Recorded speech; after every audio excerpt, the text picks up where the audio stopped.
Parents really, you couldn't have asked for anybody to be more supportive through that situation. They were great, and they were also supportive in letting me then go out and still try to have a normal high school existence, even after going through what were rather difficult times. I had a doctor who didn't think it was wise for me to try to go to Stanford, and my parents were still very supportive of me being able to go away to go to college. So.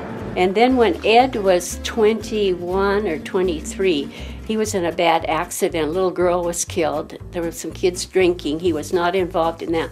But he was in the hospital for 3 months after that, had an embolism, and I thought I was going to lose him then. Well, Ed was my first, so of course it's always special to be the first, and I just thought he was so smart and so cute and everything. And then Jim is just such a pleasant, outgoing person. And yeah, my boys, I enjoyed every stage of my boys. For me, it was a nightmare growing up because my father was a fourth grade teacher, my mother was a school nurse, so you couldn't do anything at school and get away with it, first of all, because your parents were both educators and everybody knew your parents. Probably harder on my brother than on me. I kind of took to school and really enjoyed it, but you knew that if you did anything at all offline, you were going to find out about it that night when you got home, because somebody was going to tell your parents, well, either your mom or your dad, that you had done something. So knowing that, it could be difficult, but since I didn't really do most of those kind of things, I left that most to my brother, that I didn't really have that issue. So, you know, I had a good relationship with my dad. There were times that I know that I was probably the biggest stress in his life at times. He was a straight-A student in school. My mother was a straight-A student in school. My older brother was a straight-A student in school. My little brother was a straight-A student in school. Me, school just was not the thing for me, and that was a big source of stress for him because he was a school teacher and he expected, better. I think his philosophy was not that because he was a teacher he expected you to do good, but he expected you to do the best in everything you could. Probably the biggest personal value I got from my father was the feeling of giving back to others. Both my mother and my father were very, we didn't have very much money growing up, a public school teacher and a school nurse, but my parents' first commitment was giving to others, whether it was the church or various other activities and giving up their time. So very much inculcated in our lives was a sense of what you had to give back to the community, which has changed somewhat what I do professionally and just how we live our lives. So. My first job, like I said, was in the emergency room at Harborview. I then went to Swedish for about a year or a year and a half and worked part-time. And from there, I came to Chehalis, and I worked for Lewis County Health Department for 2 years. But the job involved half-time at the Chehalis School District. And when I got married, then I went to work at Chehalis School District. I worked there for 32 years. I retired in 89. I retired. I had a terrible time when I retired. I missed them so much. I could hear them out in my yard, but I couldn't be with them. They would see me first, and I'm sick or I have a headache or whatever, and I would send them into the nurse. And so we had a close working relationship. Virginia served all the schools in the district, so secretaries often had to be that nurse when she wasn't available. And it was funny because as we continued to work together, the kids often called me Mrs. Lintott, and they would get us mixed up. I still see kids in town today, and they'll say, "Hi, Mrs. Lintott," and they're grown adults, and they still kind of get us mixed up. She looked healthy, always a smile, very upbeat type of a person. It was quite evident that she was comfortable in her position and as a school nurse and with herself. She had some interesting experiences. She'd have to go to homes to tell them that they had to keep their children out of school because of lice in their hair or something.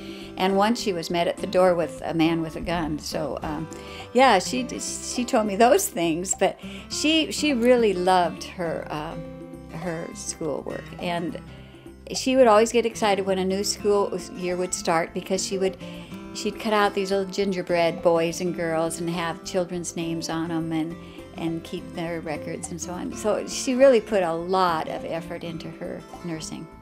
You know, she took care of so many people for so many years. She was a school nurse. There's hardly anybody in Chehalis that doesn't know her or doesn't know, because, I mean, she saw every child that came through the Chehalis school district for 32 years. She knew them. We could not go to the grocery store without, hi, Mr. Lintott, hi, Mrs. Lintott, hi, Mr. Lintott, hi. Everywhere you went, it was a town of 5,000 people. Everybody who had been in the 4th grade or the public school system knew one or both of my parents. So it was, yeah, they were very well known in town. I worked for public education for 32 years, and I think that's the backbone of what we end up doing, is what we learn at school. I mean, we try to teach things at home, and we do more in values at home, but I think that public education is really important.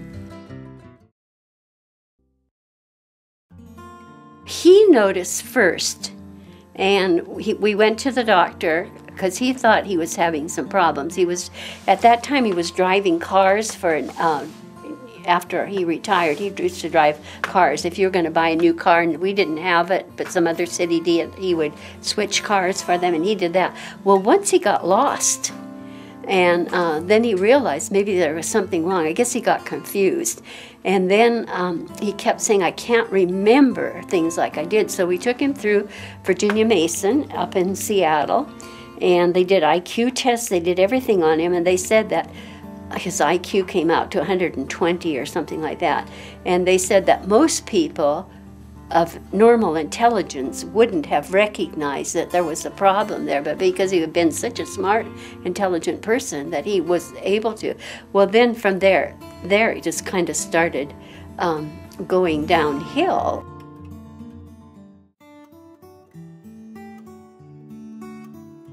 Very, very important, and we shared that together. We had a lot of years together, so we raised our children together. So we prayed through a lot of illnesses, challenges with raising children. I can think of so many things that were hard times for both of us in our lives, and yet the faith that we had is what carried us through. She is more than religious. Virginia has a deep faith in God. And I will mention that I would describe Virginia as being very pragmatic. She accepts what life brings her way and what she herself cannot change. On the other hand, it's her deep faith in God and her prayer life that carry her through those tough times. After she did retire from all nursing, she met me in the parking lot at church, and she said, you know, I've been praying that God would help me to be able to use my nursing skills in some way to help someone. And she said, my prayer's been answered. She said, I just prayed that, and I received a phone call, and a young woman from our church was undergoing a bone marrow transplant, and she had been in the hospital for months and was so ill, and she needed somebody to be with her at all times. Virginia volunteered to go up to the hospital and in Seattle and be with Gail Stiltner, and she was with her for days.